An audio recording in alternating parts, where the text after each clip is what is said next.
Penyakit jantung koroner bersama saya Dr. Prian.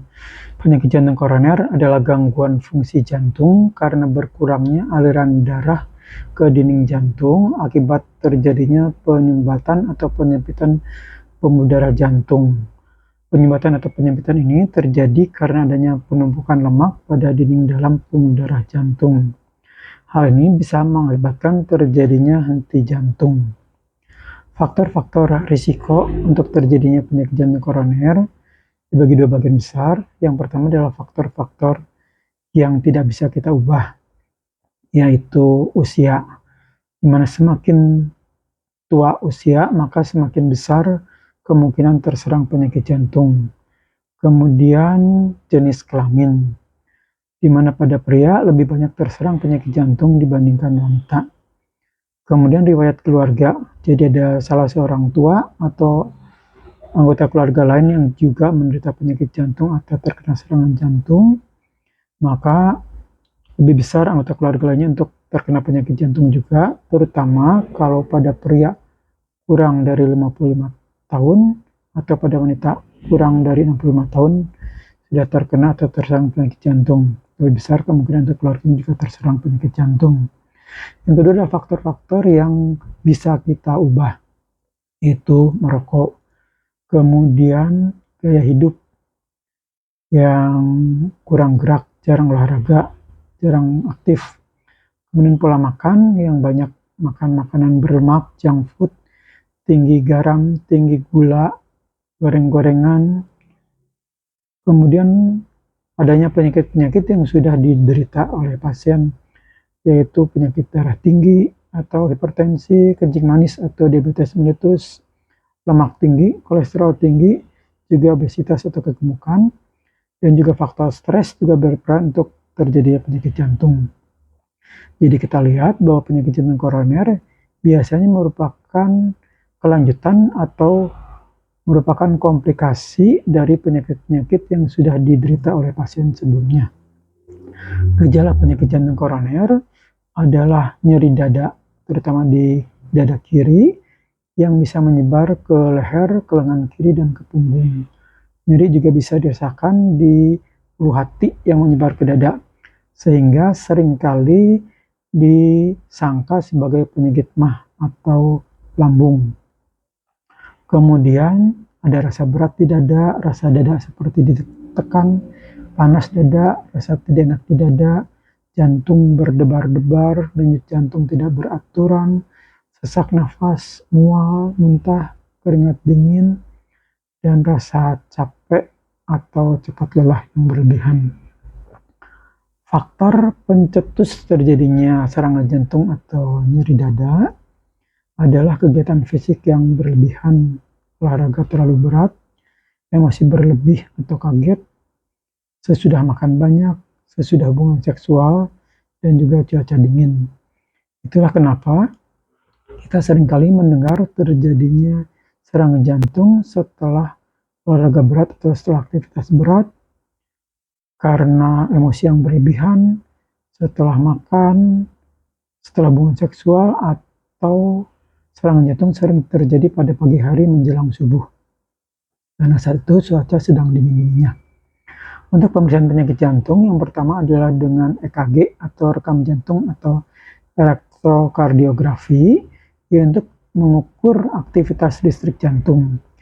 EKG adalah pemeriksaan jantung yang paling sederhana dan bersifat sesaat, karenanya kadang-kadang tampak terlihat normal dan tidak terlihat kelainan. Untuk itu, maka mungkin diperlukan pemeriksaan lebih lanjut yang lebih teliti. Pemeriksaan yang kedua adalah ekokardiografi atau EKG jantung, yang untuk melihat pergerakan aliran darah dalam ruang-ruang dan katup jantung. Tes yang ketiga adalah tes stres, yaitu dengan melaksanakan treadmill dan dilanjutkan dengan EKG.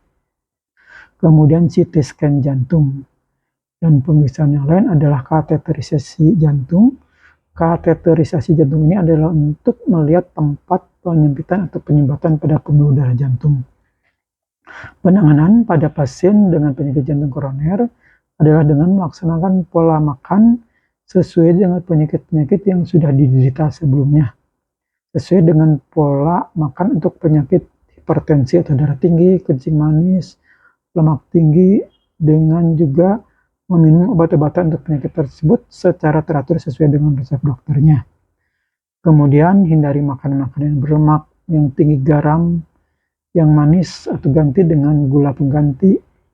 Hindari goreng-gorengan, seafood, jeroan, perbanyak makan sayur mayur dan buah-buahan. Kemudian lauk pauk, ikan, tahu, tempe, telur yang tidak digoreng. Lalu istirahat harus cukup, olahraga ringan secara teratur, jenis olahraganya dan berat ringannya harus dikonsultasikan oleh dokter yang menangani. Kemudian hindari stres, atur jam kerja, lalu minum obat-obatan jantung secara teratur. Dokter akan memberikan obat untuk menurunkan darah tinggi, untuk mengurangi kolesterol, untuk mengatur irama jantung, untuk pengencer darah. Juga ada obat nitrat yang diletakkan di bawah lidah pada saat terjadi serangan jantung atau nyeri dada untuk melebarkan pembuluh darah.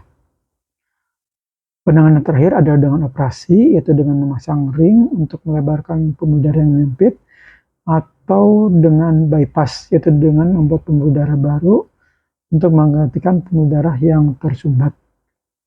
Penyakit jantung koroner ini adalah penyakit yang tidak bisa sembuh sempurna. Jadi penanganan dan pengobatan adalah untuk mengurangi gejala dan untuk mengurangi kemungkinan terjadinya serangan jantung, Untuk pencegahan terjadinya penyakit jantung atau penyakit jantung koroner, maka kita harus melaksanakan pola hidup sehat dengan rajin bergerak, berolahraga secara teratur selama 30 menit 3-5 kali seminggu. Kemudian makan teratur, makan makanan sehat dengan pola makan seimbang. Banyak makan sayur mayur dan buah-buahan, juga ikan segar yang tidak digoreng.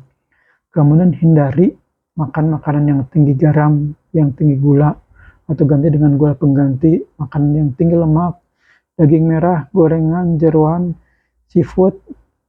Kemudian untuk orang-orang yang sudah punya penyakit sebelumnya, minum obatnya secara teratur, laksanakan pola makan untuk penyakit tersebut secara ketat. Untuk penyakit darah tinggi, kencing manis, kemudian lemak tinggi atau kolesterol tinggi, juga obesitas. Jaga berat badan ideal. Kemudian stop rokok, stop alkohol, istirahat cukup, tidur 7-8 jam sehari, kemudian atur jam kerja, hindari stres. Untuk wanita usia subur, jangan memakai alat KB yang mengandung hormonal. Jadi jangan memakai pil, suntik, atau implan. Yang terbaik adalah steril, bisa juga dengan IUD atau kondom. Kemudian untuk orang-orang sehat dengan umur 40 tahun ke atas, lakukan general check up secara rutin minimal 1 tahun sekali.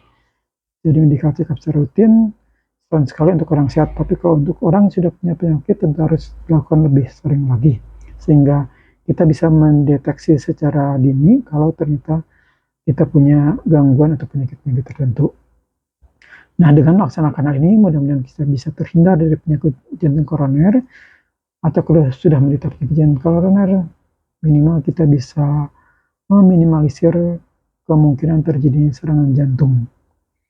Demikian paparan saya dengan penyakit jantung ini, mudah-mudahan bisa bermanfaat dan membuat kita bisa hidup lebih sehat.